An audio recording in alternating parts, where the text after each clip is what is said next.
వీడంత క్రూరంగా చంపిన అమ్మాయి మళ్ళీ ఇంట్లో పుట్టి ఈయన్నే కాపాడే ఆ పే ఆఫ్ అది వండర్ఫుల్గా వర్కౌట్ అయింది సినిమాలో 100%. ఆ సినిమా తర్వాత అసలు మీ యాక్టివిటీ సినిమా ఇండస్ట్రీలో Bimbisara was much talked about, much discussed about, much celebrated. ఒక హిట్టే కదా కావాల్సింది ఇండస్ట్రీకి. ఆ తర్వాత అసలు మీ జీవితం ఎలా మారిందండి? డిఫరెన్స్ ఏం లేదండి, బట్ రిసీవింగ్ మారింది. మీరు వచ్చినప్పుడు మిమ్మల్ని పలకరించే విధానం డెఫినెట్గా రిసీవింగ్ మారుతుంది. నాకే కాదు, ఎనీ డైరెక్టర్ హిట్ కొట్టిన తర్వాత రిసీవింగ్ మారుతుంది. ఓకే, ఫ్లాప్ వస్తే రిసీవింగ్ మారుతుంది. రెండు అది కామన్ సార్, అది కామన్, అంతకుమించి పెద్ద చేంజ్ ఏం లేదు. Okay, but what is okay, మీరు సినిమా ఇండస్ట్రీలోనే పుట్టారు, మీ ఫాదర్ కూడా ఒక ప్రామినెంట్ పర్సన్ ఇండస్ట్రీలో. But what is your difficulties ఆ రోజుల్లో ఒక డైరెక్టర్ అవ్వడానికి? మరి సినిమా కష్టాలు ఉంటాయని నేను అనుకోను. అంటే సార్ సినిమా కష్టాలు ఇవన్నీ మాట్లాడుకోవడం బాగుంటాయి సార్. ఫ్రాంక్గా చెప్పేది ఏంటంటే, ఇందాక మీతో చెప్పినట్టు మనం కథ రాసుకున్న తర్వాత మా ఫాదర్ ఎంతవరకు హెల్ప్ అవుతారంటే, నేను పలానా వాళ్ళు కథ చెప్దాం అనుకుంటే కొంచెం రికమెండ్ చేస్తారా అంటే ఆయన ఫోన్ చేసి చెప్పగలరు. ఆ తర్వాత ఆ గడప ఇటువరకునే ఆయన ఫోన్ కాల్ పనిచేస్తుంది. ఇమ్మీడియట్గా రమ్మంటారు కలవడానికి. లోపలికి వెళ్ళిన తర్వాత మనం ఏం చెప్తాం దాని మీద డిపెండ్ అయి ఉంటుంది. సో ఆబ్వియస్లీ అదే నేను ఫేస్ చేశాను. ఓకే, అండ్ ఎప్పుడు మా డాడీ ఫోన్ చేసి ఎప్పుడు చెప్పలేదు ఎవరికి, నేను అడగలేదు ఆయన్ని. నేను పనిచేశాను, డైరెక్షన్ డిపార్ట్మెంట్ పనిచేశాను, ఆ ట్రయల్స్లోనే ఫస్ట్ రవి గారికి కథ చెప్పాను. అది నాకు వినయ్ గారు ఫోన్ చేసి చెప్పారు, రవి గారికి కథ విను అని చెప్పి. అప్పుడు రవితేజ గారు రమ్మంటే వీళ్ళు కథ చెప్పాను. ఆ కథ లాక్ అయింది. ఓకే అయిన తర్వాత సమ్ రీజన్స్ వల్ల అది క్యాన్సిల్ అయింది. బట్ రవి గారు బాగా ఎంకరేజ్ చేశారు ఆ టైంలో, నేను బాగా కథ చెప్తాను అని చెప్పి అందరికీ చెప్పేవారు. అలా అతను బాగా ఎంకరేజ్ చేశారు, బాగా ఎంకరేజ్ చేశారు నన్ను. పైగా ఆయన ఎప్పుడు చేసినా ఫస్ట్ టైం డైరెక్టర్తో చేశారు. ఆయన ఇచ్చే ఎనర్జీ వేరండి ఆ టైంలో నాకు. సో ఆ ట్రయల్స్ ప్రాసెస్లో అనుకోకుండా అది జరగలేదు. కారణాలు అంటే బడ్జెట్స్, ఆ టైంలో నేను చెప్పిన కథకి సంబంధించిన బడ్జెట్స్ కానీ ఎక్కువ, ఇంకా వేరే వేరే రీజన్స్ వల్ల ఇమాజినేషన్స్, ఫ్యాంటసీలు ఎక్కువ ఖర్చు పెట్టించేస్తాయి ఆబ్వియస్లీ. సో దానివల్ల జరగల. అంటే కొత్త డైరెక్టర్ మీద అంత పెట్టడం భయపడ్డారా? సో డెఫినెట్గా ప్రొడ్యూసర్ చూసుకోవాలి కదా సార్. ప్రొడ్యూసర్ వరకు వెళ్ళింది ఆ ప్రాజెక్ట్? లేదు, ఈ ప్రాసెస్లోనే మాకే ప్రాసెస్లోనే అది బడ్జెట్ పెరిగింది. అలా అలా అనుకోకుండా ఆయన కూడా ఏంటో బ్యాక్ టు బ్యాక్ ప్రాజెక్ట్స్ జరుగుతున్నాయి, అలా డిలే అయిపోయింది అది. Okay okay. సో తర్వాత అక్కడి నుంచి ఇక్కడికి షిఫ్ట్ వచ్చింది. ఎక్కడికి?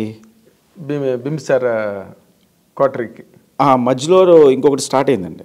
ఓకే, మధ్యలో అల్లు శిరీష్తో సినిమా ఒకటి స్టార్ట్ అయింది నాకు. స్టార్ట్ అయింది, ఓపెనింగ్ అయిపోయింది. ఓపెనింగ్ అయిపోయిన తర్వాత మేము అనుకున్నప్పుడు కథ చాలా చిన్నది, ఆ తర్వాత చేసే ప్రాసెస్ చాలా పెద్దగా మారింది. మారినప్పుడు భయం వేసింది మాకే, అంటే బడ్జెట్. ఆ టైంలో అతనుకున్న మార్కెట్కి 3 times ఎక్కువైంది బడ్జెట్. సో చేయడం వల్ల ప్రొడ్యూసర్ ఇబ్బందులు పడతారు.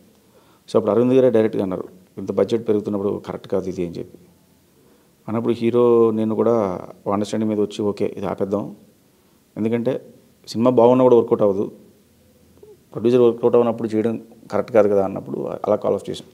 ఓకే, అలా కాల్ ఆఫ్ చేసి అక్కడి నుంచి మళ్ళీ నా ప్రయత్నాలు మొదలెట్టుకుంటూ ఉన్నాను. అలా ఓ రోజు కళ్యాణ్ రామ్ గారికి నేను ఈ 2 సినిమాలు ఒకదాని తర్వాత ఒకటి బ్యాక్ టు బ్యాక్ ఆగిపోతే బాధ అనిపించలేదా? సో డెఫినెట్గా బాధ అనిపిస్తుంది సార్, బట్ మూవ్ ఆన్ అయిపోవాలి నెక్స్ట్ డే. ఓకే, అదే పెట్టుకుని కూర్చుంటే ముందుకెళ్ళాం కదా.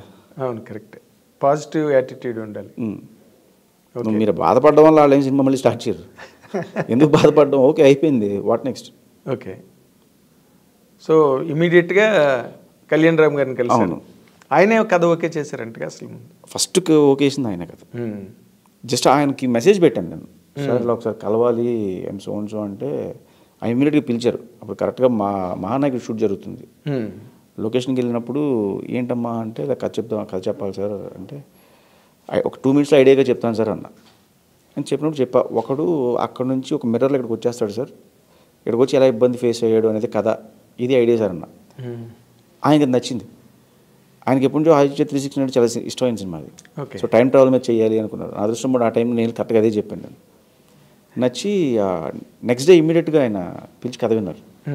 కథ విని కథ బాగుందని చెప్పి హరిగారికి చెప్పారు. ఆ 2 days తర్వాత ఆయన కథ విన్న రోజు లాక్ చేశారు ఆయన. అవునా? ఓకే. ఇంకా అక్కడ నుంచి జర్నీ స్టార్ట్ అయింది. ఈ కోవిడ్లు అవి ఇవి. బట్ కోవిడ్ని కూడా మేము వాడుకున్నాం యాక్చువల్గా. ఎలా? సీజీలకు టైం దొరికేది. ఓకే. బట్ 5 రోజులు ఎంత కదా కోవిడ్ ముందు మీరు చేసింది అంతే, కానీ డిస్కషన్స్కి ఓకే బ్రేక్ డౌన్స్కి ఈ టైం అంతా పని అయ్యేది. అదే ఎక్కువ టైం స్పేర్ చేయగలిగారు. అవును. దాని మీద డిస్కషన్స్ వాటికి ఎక్కువ టైం కావాల్సినంత టైం దొరికింది మీకు. అవును. లాక్డౌన్. సో లాక్డౌన్ హెల్ప్ అయింది మీకు. బాగా కలిసి వచ్చింది నాకు. Very nice, very nice. So ఆ తర్వాత బింబిసార తర్వాత చిరంజీవి గారి దగ్గరికి వెళ్ళి మధ్య రోజుల్లో what are your trial and errors? వెంటనే చిరంజీవి గారి దగ్గరికి వెళ్ళిపోవడం జరిగిందా? ఎందుకంటే ఆయనకి అప్పటికి కళ్యాణ్ కృష్ణ గారి ప్రాజెక్ట్ ఒకటి ఉండే. దానికి ముందు బింబిసార తర్వాత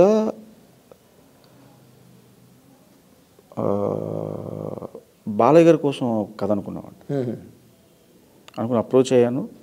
ఆయన నచ్చింది. నచ్చి ఇది చేద్దాము, మధ్యలో ఇవి ఉన్నాయి అని చెప్పారన్నమాట.